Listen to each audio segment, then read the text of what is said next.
सिद्धाणं नमो सिद्धाणं नमो आयर्याणं नमो वज्रायाणं नमो लोय सौवसाहूणम्। अनंत अनंत सिद्ध परमेष्ठी भगवंतों की, चतुर्विंश तीर्थंकर भगवंतों की, द्वादश जनवाणी माता की, आचार्य गुरु विद्यासागर जी मुनिराज की, तीन कमनव कोटि मुनिराज की, चतुर्विद संघ की।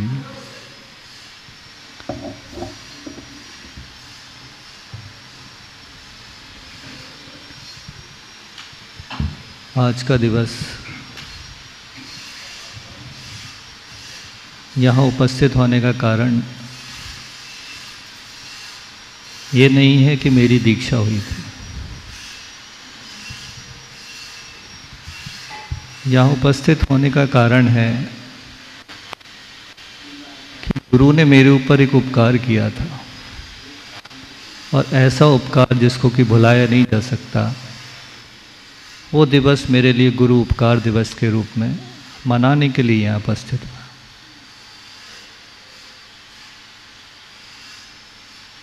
मैं क्या था पहले,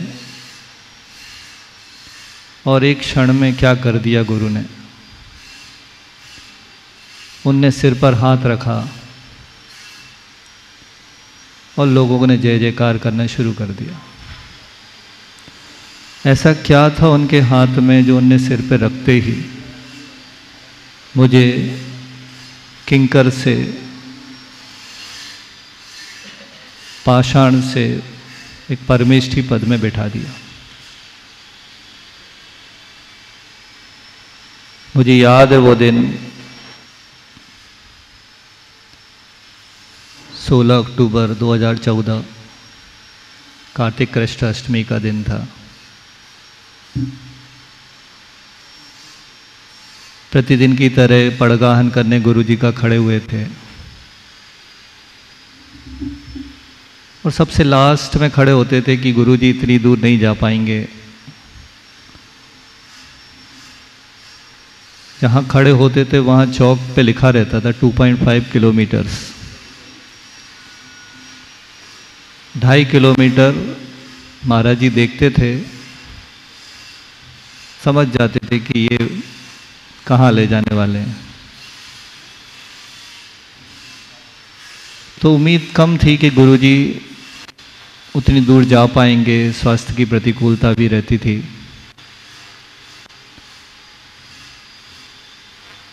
तो सुना कि गुरुजी उस तरफ आ रहे हैं, सोचा चलो नमोस्तु करेंगे, गुरुजी के दर्शन होंगे, गुरुजी के एक बार अपन को देख भी लेंगे कि हम कहाँ खड़े रहते हैं। फिर लोगों ने बोला कि नहीं, गुरुजी का पड़गान ही नहीं हुआ। अरे, तो बस पड़गान की मुद्रा में आ गए, और हम और मेरी माता 2 लोग थे बस।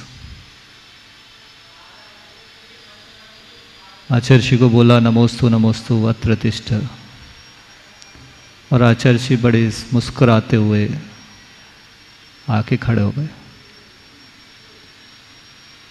पैर के नीचे की जमीन,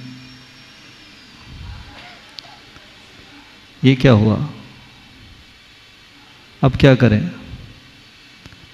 आचार्य श्री उतनी दूर जा पाएंगे क्या, बीच में कुछ व्याधा आ गई, कुछ नहीं, जो होगा अच्छा होगा। लोगों ने बोला परिक्रमा तो लगाओ भाई। तो उस समय कुछ याद नहीं आता जब आचार्य जी सामने खड़े हो जाते हैं। परिक्रमा लगाई, चलना प्रारंभ किया। बार बार आचार्य जी को मुड़ के देखते थे कि आचार्य जी बराबर चल रहे हैं, अच्छे से कोई दिक्कत तो नहीं हो रही। और वो तो अच्छे मुस्कुराते हुए चले जा रहे हैं, जैसे उन्हें कोई कष्ट ही नहीं। निवास पर पहुंचे तो देखा पूरा घर ठसाठस भरा हुआ है। बोले आज तो मौका मिल ही जाएगा आचार्य जी को आहार देने का। तो आचार्य जी को पहले अंदर आने को मिले तब तो लोग दे पाएंगे। बड़ी मुश्किल से आचार्य जी को अंदर ले गए, पब्लिक को खिसका के अलग करके। आहार शुरू हुआ। मन में भाव यही था कि कब मैं भी इस तरह से ही आहार ग्रहण करूंगा। और अंत में जब आहार संपन्न हुआ, पिछी देने की बारी आई, तो चाचा बोले कि पिछी हमें देने दो, तुम नई पिछी के लिए प्रार्थना करो। ठीक बात है। आहार संपन्न हुआ, लौट के आए। रास्ते में कमंडल पकड़ के आचार्य श्री का पीछे पीछे चल रहे थे। साथ में और भी कई लोग थे, वक्ता प्रवक्ता, बहुत सारे लोग रहते हैं, अधिवक्ता भी थे। बोले आचार्य श्री आज बहुत विशेष दिन है, आज का मुहूर्त 85 साल बाद आया है और आगे के 90 साल तक नहीं आएगा, ऐसा मुहूर्त है। इसमें आपको कुछ विशेष कार्य करना चाहिए। आचार्य श्री को लोग सलाह देने लगते हैं। आचार्य श्री तो अपना एरिया पथ से चल रहे हैं, देख रहे हैं।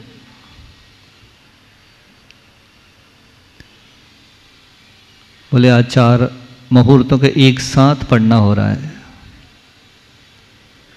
अमृत सिद्धि योग एक बहुत अच्छा मुहूर्त माना जाता है। सर्वार्थ सिद्धि योग भी उसी दिन पढ़ रहा है। गुरु पुष्य योग भी है और राजयोग भी है। ऐसे 4 मुहूर्त एक साथ एक दिन पढ़ना ये बहुत ही विरल होता है। तो आचार्य श्री बोले कि राजयोग नहीं, आज महाराज योग है।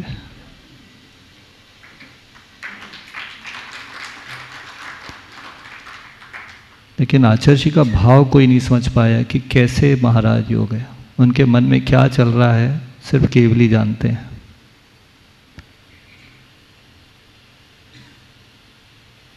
हमने भी कहा कि हाँ, उस साइड के लोगों को महाराज का योग नहीं मिल रहा था, आपका आगमन हुआ तो सभी को महाराज का योग मिला, आहारदान का योग मिला। फिर चलते चलते हमने बोला शिष्या डुग्गह कुशले धम्मा एरिए सदा बंदे। आचार्य जी से कहा हमने कि आप शिष्यों पे अनुग्रह करने में बहुत कुशल हैं। कब किस शिष्य का अनुग्रह करना है आप बहुत अच्छी तरह जानते हैं। तो आचार्य जी बोले नहीं, आज तो महाराज योग ही है। फिर नहीं समझ में आया क्या उनका तात्पर्य है। पहुँचे, मंच पे बैठने की बजाय आचार्य जी सीधे हॉल में चले गए जहाँ इरियापद भक्ति होती थी। जाते ही बोले कि मुनिश्री संभव सागर जी को बुलाइए। निष्काम सागर महाराज जी और महाराज जी उनको बुलाने गए। तो वहाँ बैठे चर्चा होती रही कुछ। महाराज जी आए, संभव सागर जी। आचार्य जी ने उनको पास में बुलाया तो हमें लगा कुछ प्राइवेट बात है, थोड़ा सा दूर हो गया। आचार्य जी ने बोला कि आज दिन अच्छा है और सामने ऋषि खड़ा भी है, उसकी दीक्षा की भावना भी है, क्या करना। मुनिश्री संभव सागर जी बोले बहुत अच्छा, बहुत अच्छा। फिर मुनिश्री हमारी तरफ देख के बोलते हैं, सुना तुमने आचार्य जी क्या कह रहे हैं? मैं कहा नहीं, मैं नहीं सुन पाया। बोले पूछ रहे दीक्षा लेना है क्या? कोई मना करता है क्या? अब हाँ बोलें, क्या बोलें? हाँ हाँ बिल्कुल, तो निवेदन करो।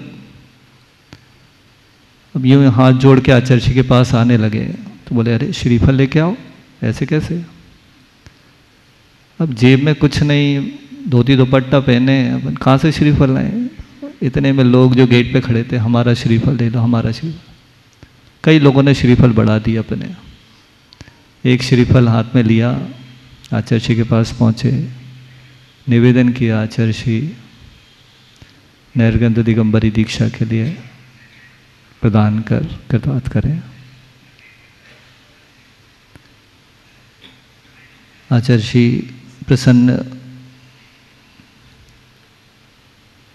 बोले सब हो जाएगा, निवृत्त हो जाओगे कॉलेज आदि से। उस समय कॉलेज में पढ़ाने के लिए जाया करते थे, तो 11 बजे एग्ज़ाम में ड्यूटी थी। आचार्य का आहार होना था, इसलिए हम गए नहीं।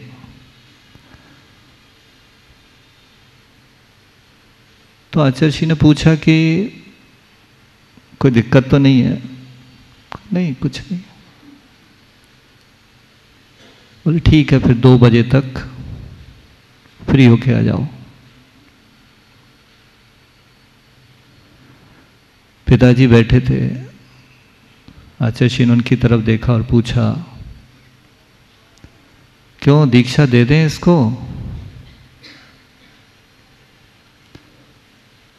आज्ञा लेनी पड़ती है आचार्य को भी उनके मतलब।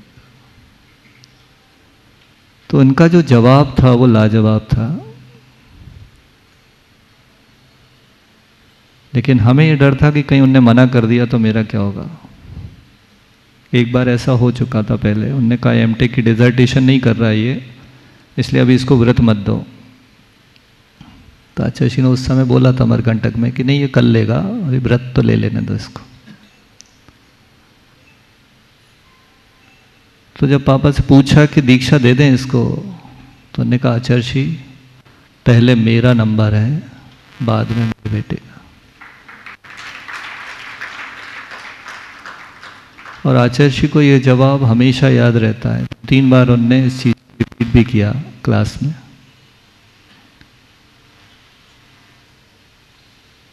तो आचार्य बोले कि नहीं अभी इसको दे देता हूँ, आपकी भावना बहुत अच्छी है, भावना बना के रखो। फिर जब जाने लगे तो आचार्य पूछते हैं धीरे से, क्यों सुबह से कुछ खाया तो नहीं है? सुबह से कुछ खाया पिया तो नहीं? हमने कहा नहीं, अष्टमी है आज, आपसे कल ही उपवास लिया था, अष्टमी चतुर्दशी उपवास करते। अरे बहुत अच्छा। आचार्य बोलते हैं सारे योग बराबर मिल रहे हैं, अच्छा पुण्य। जाओ 2 बजे तक सब तैयार होके वापस मंच पे पहुंचो। वहाँ से निकले, अब यही समझ में नहीं आई क्या करें सबसे पहले। अब लोग बधाई दे रहे हैं, बधाई हो आचार्य का आहार हो गया, ऐसा वैसा। हमने कहा एक व्यक्ति से कहा, हमने कहा चलना अभी कोर्ट चलिए आप। क्यों कोर्ट? चलिए तो बताते हैं। रास्ते में उनको समझाया कि ऐसे ऐसा कुछ हो सकता है। अरे वाह बहुत अच्छा। तो कोर्ट में वकील से बात किया कि पावर ऑफ अटर्नी साइन करना है, जो भी हमारे नाम पे है वो सब दूसरे के नाम पे ट्रांसफ़र। तो वकील ने बात किया, बोले ऐसा तो हमने कहीं देखा नहीं है जीते जी कोई पावर ऑफ अटर्नी साइन करवा रहा, और बड़े वकीलों से बात करना पड़ेगी।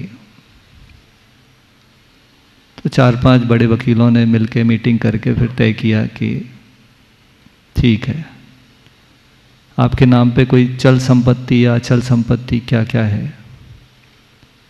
तो बोले अचल संपत्ति कोई नहीं है। बोले ठीक है फिर हो जाएगा आपका। अकाउंट्स हैं तो अकाउंट नंबर दे दिए, सब दे दिए, स्टाम्प पेड साइन हो गया। इतने में सब तरफ से खबर आने लगी, क्या सुन रहे हैं क्या सुन रहे हैं। क्योंकि उस समय शायद पारस चैनल वालों ने टीवी पे वो एक लाइन नीचे चलने लगी, ऋषि भैया की दीक्षा। उसी समय एक विनोद भैया जी थे लमेटा वाले, वो 15-18 साल से पदयात्री थे, वो भी उसी समय आए हुए थे। तो उनने सुना तो वो भी गए आचार्य जी के पास, मेरी भी दीक्षा हो जाए, आचार्य जी बहुत अच्छा है। और 2013 में रामटेक में वो आए थे, बहुत मैंने निवेदन किया, लेकिन आचार्य जी ने बोला अभी नहीं, अगली बार देखेंगे। तो आचार्य जी को याद आया कि हमने इनको बोला था अगली बार देखेंगे, तो अगली बार अब देना तो होगी। ऐसे ही बासोदा के एक संजय LIC, उनका भी आचार्य जी को डाउट था कि इनको स्टोन की प्रॉब्लम है, इसलिए दीक्षा उनका कैंसिल हो गया था 2013 की। तो उनको भी बाद में बोला कि हम नेक्स्ट टाइम देखेंगे। तो ऐसे 3 लोगों की दीक्षा बाद में फाइनल हुई। और केश लॉन्च शुरू हो गए। यहाँ पर आचार्य जी के पास लोग निवेदन, बाहर से भी कई लोग आ रहे हैं। आचार्य जी सामायिक में बैठ गए और गेट पे ही 2 ब्रह्मचारी और भी बैठ गए, जिनका नाम था मनीष सिहोरा वाले और एक पिंकेश। 1:30 बजे आचार्य जी सामायिक से उठे, उन्होंने देखा ये 2 ब्रह्मचारी क्यों बैठे यहाँ, ऐसा सब बताया उनको। ठीक है, आचार्य जी ने कहा कि विदिशा में शीतलनाथ भगवान के 4 कल्याणक हुए हैं, इसलिए 4 दीक्षा देना उचित होगा। तो एक और इनको ले जाओ, मनीष सिहोरा वाले। तो उस समय हमारा केश लॉन्च कंप्लीट होने वाला था। हमने कहा 1:30 बजे फिर आ रहे हैं केश लॉन्च के लिए, मतलब डिले हो जाएगा टाइम। बोले नहीं, 15 मिनट में उनका जो केश लॉन्च हुआ है वो तो न भूतो न भविष्यति। तो इस तरह से फिर वो सब बिनौली मेहंदी जो भी होती है सब प्रक्रिया होने के बाद घोड़े पे बिठा के वहीं शीतल धाम में परिक्रमा होके, और 2 में 5 मिनट कम होंगे तो हम लोग मंच पे पहुंच गए। आचार्य जी पधारे। उसके बीच में एक और घटना हुई।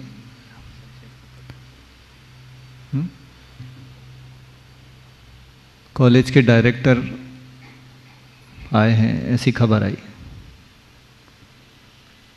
तो मन में यही था कि कहीं कुछ नोड्यूल्स या कुछ रेजिग्नेशन में प्रॉब्लम तो नहीं हो गई। तो मिले तो एकदम पैरों को छूने लगे। सर आप ये क्या कर रहे हैं? बोले अब सर नहीं, अब आप महाराज हैं और मैं। तो इस तरह से फिर ये दीक्षा का कार्यक्रम आचार्य जी के हाथों से संपन्न हुआ। 4 मुनि दीक्षा हुई और आचार्य जी ने जब नामकरण किया तब यही कहा कि भगवान शीतलनाथ के 4 कल्याणक हुए यहाँ पे, और इनका भी गर्भ जन्म और दीक्षा भी यही होगा, तो 3 तो यहाँ होंगे। तो इस तरह से आचार्य जी ने शीतलनाथ भगवान के नाम पर नामकरण किया। वो पवित्र भूमि में जन्म लेने का सौभाग्य मुझे ऐसा मिला कि मुझे भी वो अवसर मिले कि उनकी तरह मुझे भी केवल ज्ञान की प्राप्ति हो। इतना कहकर अपनी बात को विराम देता हूँ। अहिंसा परमो धर्म की। बोले परम पूज्य मुनिवर शीतल सागर जी महाराज की। और आइए निवेदन करूंगा परम पूज्य मुनिवर निर्वेक सागर जी महाराज की चरणारविंद नमन करते हुए। संसार में गुरु कृपा सबसे निराली, होली वही दशहरा वही दिवाली, जो शिष्य है वह सदैव ऋणी रहेगा, कोई भला क्या उपकार चुका सकेगा, कोई भला क्या उपकार चुका सकेगा। जय बोले अहिंसा परमो धर्म की जय। शासन नायक भगवान महावीर स्वामी की जय। आचार्य भगवान श्री कुंद महाराज की जय। आचार्य गुरुवर श्री विद्यासागर जी महाराज की जय। जय। परम पूज्य मुनिवर श्री प्रमाण सागर जी महाराज। जय। बोले परम पूज्य मुनिवर श्री निर्वेक सागर जी महाराज की। एक हाइकू है, पानी शीतल, पानी शीतल स्वयं करना क्या है, अग्नि से बचो। निश्चित ही आत्मा का स्वभाव शीतल, शांत, अनंत सुख रूप है, किंतु सांसारिक विषयों की अग्नि के माध्यम से वह आत्मा अपने स्वभाव को खो देती या परिवर्तित कर लेती है। ऐसे निज आत्म स्वभाव की प्राप्ति के लिए हमें पर से बचना होगा, और पर से बचने के लिए आचार्य कुंद स्वामी ने कहा है, श्रामण्य को अंगीकार करो। आज का यह पावन प्रसंग जब मुनि श्री शीतल सागर जी महाराज ने संसार के सारे बंधनों को छोड़ करके और वीतराग भगवान महावीर के रूप को धारण किया था, अभी आप लोगों ने उस संस्मरण, उस घड़ी को सुना जबकि आचार्य गुरुवर के वरद हस्त से दीक्षा के संस्कार किए गए। हम भी सुबह सोच रहे थे कि जब हम लोग दीक्षा के दिन अपनी प्रातःकालीन स्मृतियों को स्मरण में लाते कि आज दीक्षा होने वाली थी, एक दिन पहले आचार्य ने कैसे कैसे कहा, महाराज जी कुछ याद करना पड़ा नहीं होगा, क्योंकि सब 12 बजे के बाद ही हुआ।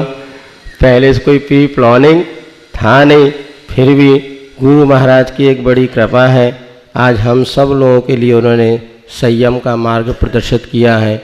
गुरु जी जो हमें बताते हैं, यदि उनके बताए मार्ग पर हम चलते हैं तो इससे बड़ा गुरु का उपकार और कुछ भी नहीं हो सकता। परस्पर उपग्रह जीवा नाम सूत्र की व्याख्या करते यही पूछा गया कि गुरु के उपकारों को हम कैसा चुका सकते हैं। गुरु ने क्या कर रहे हैं ये हमारे ज्ञान का विषय नहीं, गुरु किस भूमिका में क्या अपना चारित्र का निर्वाह करते हैं वो उनका विषय है, किंतु उन्होंने हमारे आत्म कल्याण के लिए जो भी मार्ग प्रशस्त किया उस पर हमें चलना, यही हमारा सबसे बड़ा गुरु के प्रति समर्पण और गुरु के प्रति दायित्व होता है। आज हम सबका सौभाग्य है इस पंचम काल में, जहाँ वीतराग मुद्रा का दर्शन भी दुर्लभ था, और हमें ऐसे गुरु मिले जिन्होंने पंचम काल में चतुर्थ काल की चर्या का निर्वहन करके हमें दिखाया। क्योंकि ग्रंथों को पढ़ कर के हम उतना नहीं सीख सकते जितना गुरु की चर्या को देखकर सीखते हैं। हमने तो माँ गुरु की चर्या को देखी है, और गुरु जी कैसे पीछे लगाते हैं, कैसे उठते हैं, कैसे चलते हैं, कैसे बोलते हैं, माँ इन चर्या को देख कर के लगने लगा अब हमें मूलाचार पढ़ने की आवश्यकता नहीं है। साक्षात जिन्होंने मूलाचार हमारे सामने हैं, ऐसे गुरु क्या आदेश निर्देश और हमें मिला, और उन पर हम सब पर बड़ा उपकार हुआ। इस बार का वर्षा योग भी गुरु जी के आशीर्वाद से पूज्य मुनिवर के सानिध्य में जो करने का अवसर प्राप्त हुआ है, वास्तव में अद्भुत आनंद के साथ। और यहाँ पे सिद्ध क्षेत्र की महिमा आप सब लोग 2-4-8 दिन के लिए आते हैं तो भी मन कितना आनंद से भर जाता है। फिर हमें तो पूरा वर्षा योग करने का सौभाग्य मिला है, और मुनि श्री की वात्सल भरी छाया में ये दिन कैसे व्यतीत हो रहे हैं पता ही नहीं चल पा रहा है। अब तो चातुर्मास निष्ठापन आने वाला है, किंतु हम सबका यह सानिध्य दीर्घ काल तक गुरु कृपा से बना रहे, इसी मंगल भावना के साथ बोलिए आचार्य गुरु विद्यासागर जी महाराज। चलते हैं दीक्षा दिवस के पावन अवसर पर परम पूज्य मुनिश्री प्रमाण सागर जी महाराज निवेदन है, हे मुनिवर अपने दिव्य देशना के माध्यम से हम सभी को शब्दोपदेश देकर हम सभी का मार्ग प्रशस्त करें। दोनों हाथ उठा के जय कर लगाएंगे। बोले परम पूज्य मुनिश्री 108 प्रमाण सागर जी महाराज के नमोस्तुते। नमो आयरियानम, नमो वज्रायानम, नमो लोये सब साहुनम। जय बोलो देवाधिदेव खजराट श्री भगवान महावीर स्वामी की जय जय जय। अहिंसा परमो धर्म की जय जय जय। परम पूज्य आचार्य गुरुवर श्री विद्यासागर जी जय जय जय। बोले परम पूज्य मुनि श्री प्रमाण सागर जी महाराज की। आज का दिन प्रसन्नता का दिन है। अप्रसन्नता होनी ही चाहिए जब किसी के परिवार में किसी की वृद्धि होती है तो पूरे परिवार में हर्ष होता है कि नहीं। इसी तरह जब जिन शासन में कोई एक नया मुनि बनता है तो ये जिन शासन की बहुत बड़ी वृद्धि है, और उस वृद्धि को देखकर हर जिन शासन के अनुयायी के हृदय में हर्ष होता है। और उसमें भी जब अपने ही गुरु और संघ की परंपरा में कोई गुरु भाई बनकर उभरता है तो आनंद की कोई सीमा नहीं रहती। अभी आप सब लोग महाराज श्री की दीक्षा की कहानी सुन रहे थे। निश्चित ये संयोग बहुत दुर्लभ है, बहुत कठिनाई से ऐसा होता है। आचार्य महाराज 60 नोटिस में दीक्षाएं देते हैं। हम लोगों की जब दीक्षा दी थी तो सुबह भक्ति के बाद बोला था कि आज तुम लोगों की शिक्षा देने जा रहे हैं। सुबह क्षुल्लक दीक्षा जब हुई थी तो सुबह बोला भक्ति के उपरांत दीक्षा होनी है, और दीक्षा हो गई। लेकिन ये हमने पुराणों में सुना है कि कोई आहार के लिए गए और पहुंचाने गए तो बारी सेन ने पुष्पडाल को दीक्षा दे दी। लेकिन यहाँ ये एक लंबे अंतराल के बाद ऐसी घटना हुई। बारी सेन ने तो पुष्पडाल को अभिप्राय पूर्वक वैराग्य दिलाया था, लेकिन यहाँ वैराग्य का अंकुर तो इनके हृदय में बहुत पहले से फूटा हुआ था, और गुरुदेव के सन्निधि से उनकी कृपा उन पर बरसी और ये दीक्षा का योग बना। निश्चित जो दीक्षा लेता है वो बहुत भाग्यशाली है। अनंत जन्मों का पुण्य जब फलता है तब किसी को दीक्षा लेने का सौभाग्य मिलता है। समय बहुत थोड़ा सा बचा है, इससे 4 बातें आज के संदर्भ में मैं कहूँगा। दीक्षा लेना, दीक्षा देना, दीक्षा निभाना और दीक्षा का फल पाना, ये चारों बातें हमें बहुत गंभीरता से समझना। दीक्षा लेना बड़ी सरल सी प्रक्रिया दिखती है। हमने दीक्षा ली या कोई मैं दीक्षा लूँगा, वो एक क्रिया मात्र नहीं है। दीक्षा मन का एक बहुत बड़ा संकल्प है। दीक्षा को प्राय एक रस्म की भांति देखा जाने लगा है, जबकि दीक्षा कोई रस्म नहीं है। दीक्षा जीवन के रूपांतरण का संकल्प है। जब तक हम अपने जीवन को रूपांतरित करने के लिए अंदर से प्रतिबद्ध नहीं होते, हमारी दीक्षा का कोई अर्थ नहीं। वही दीक्षा दीक्षा कहलाती है जो भीतर मन को बदल दे, जीवन को बदल दे, सही दिशा में आगे बढ़ने की इच्छा का नाम ही दीक्षा है। सही दिशा में आगे बढ़ने की इच्छा का नाम दीक्षा है। और जब तक मन में वैसा संकल्प न जगे तब तक की दीक्षा केवल औपचारिक प्रक्रिया है। लेकिन वही दीक्षा दीक्षा कहलाएगी जो अंदर से घटित होती है। और ऐसी दीक्षा हर किसी को नसीब नहीं होती। जिनके अनंत जन्मों का पुण्य फलता है तब कोई दीक्षा ले पाता है। तो जो भी दीक्षा ले रहा है कोई साधारण सी बात नहीं है। आज कोई कह दे कि दीक्षा लेने से क्या होता है, उनसे बोलता हूँ दीक्षा लेके तो बता, फिर पता चलेगा दीक्षा लेने से क्या होता है। बिना दीक्षा लिए कुछ नहीं होता, ये बात ध्यान में रखना। लेकिन ये सौभाग्य हर किसी को नहीं मिलता। 29 अंक प्रमाण मनुष्य हैं और उन मनुष्यों में दीक्षा लेने वाले मुनि कितने हैं? 7 के हिसाब से 3 कम 9 करोड़, बिल्कुल कुछ भी नहीं, नगण्य इंगलियों में गिनने जाने लायक। आज भी पूरे भारत की आबादी देखे तो 135 करोड़ की आबादी में दिगंबर मुनि कितने हैं?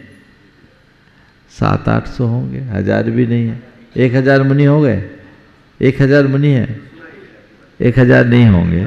जो भी हो मतलब गिनने लायक बहुत कम।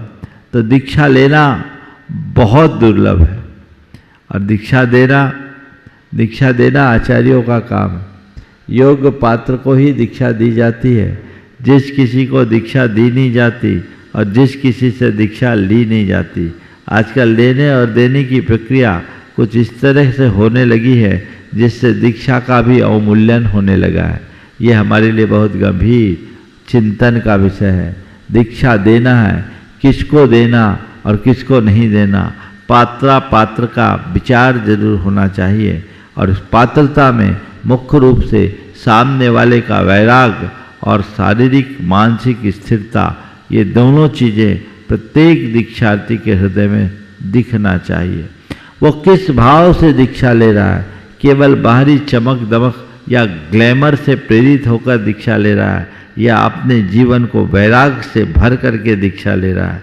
जो ग्लैमर से प्रेरित होकर दीक्षा लेता है, जो ऊपरी चमक दमक से प्रभावित होकर दीक्षा लेता है, उसकी दीक्षा बहुत कठिनाई से निपटती है। लेकिन जो अंदर के वैराग्य से प्रेरित होकर दीक्षा लेता है, उसकी दीक्षा की एक अलग चमक प्रकट होती है। ऐसी चमक होनी चाहिए। तो दीक्षा लेना, दीक्षा देना, देना देने वालों का काम है, लेना लेने वालों का काम है। लेकिन जिनने ले लिया उनको दीक्षा निभाना बहुत कठिन है। दीक्षा लेना एक दिन की क्रिया है, लेकिन दीक्षा को निभाना पूरे जीवन पर्यंत होता है। और दीक्षा को वही निभा पाता है जो दीक्षा के उद्देश्य को अपने सामने रखकर चल पाता है। हम लोगों की जब मुनि दीक्षा हुई थी तो गुरुदेव ने, जब मैंने निवेदन किया गुरुदेव कुछ सूत्र हम सब के लिए दीजिए, तो उन्होंने कहा अपने दीक्षा के उद्देश्य को सदैव याद रखना, तभी तुम्हारी दीक्षा का निर्वाह हो सकेगा। तो दीक्षा को निभाने के लिए दीक्षा के प्रयोजन को सामने रखकर चलना है। मैंने दीक्षा ली तो क्यों ली? हम चाहे जैसे अपने जीवन को काट दें तो उसका मज़ा नहीं है। दीक्षा निभाने का सही मज़ा तभी है जब हम हर पल दीक्षा का रस ले, और जो दीक्षा को निभाते हैं उनके जीवन में एक प्रकार की ताजगी बनी रहती है, और जो दीक्षा को ढोते हैं उनका जीवन बोझिल बना रहता है। अपने दीक्षा को निभाना अर्थात पूरे के पूरे अपने व्रतों का निर्दोष पालन करते हुए आगे बढ़ना, ये दीक्षा निभाने का प्रयोजन है। मैं तो हमेशा प्रार्थना करता हूँ, प्रभु आपकी कृपा से मुझे दीक्षा लेने का सौभाग्य मिला, गुरुदेव ने कृपा करके मुझे दीक्षा दी, मैं दीक्षा को निभाऊं और न केवल दीक्षा को निभाऊं, अंत में दीक्षा का फल पाऊं। दीक्षा का फल क्या है? समाधि की प्राप्ति। समाधि से ही दीक्षा की सफलता। तो हम सबके अंदर दीक्षा का फल प्रकट हो। परम पूज्य गुरुदेव की बहुत बड़ी कृपा है, और ये हम सबका सौभाग्य है कि हम ऐसे युग में जन्म लिए हैं जब हमें ऐसे महान आचार्य की छत्र छाया मिल रही, जो सदियों बाद प्रकट हुए। ऐसी विभूतियाँ रोज रोज प्रकट नहीं होती। निश्चित ऐसी महाविभूति का आविर्भाव हम सबके महापुण्य का फल है।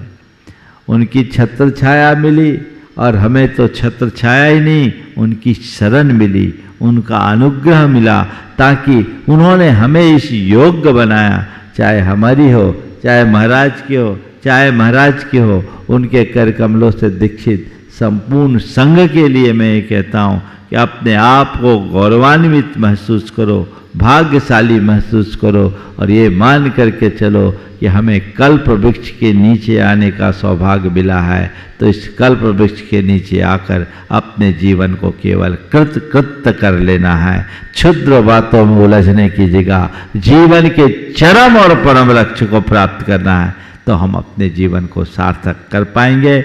महाराज श्री के दीक्षा दिवस के अवसर पर मैं अपनी ओर से और महाराज जी की ओर से, पूरे संघ की ओर से उन्हें बधाइयाँ देता हूँ। और वो औपचारिक रूप से देना भी पड़ेगा, दे तो दिया पहले, लेकिन आप कहोगे दीक्षा दिवस मना रहे हो और बधाई नहीं दिए, तो बधाई शुभकामनाएं देता हूँ, और यही भावना भाता हूँ दीक्षा लेने के बाद, दीक्षा निभाने के साथ हम सभी दीक्षा के फल को प्राप्त करें। समय पूर्ण हो गया, यहीं पर विराम। बोलिए परम पूज्य आचार्य गुरुवर श्री विद्यासागर जी महाराज। जय जय जय।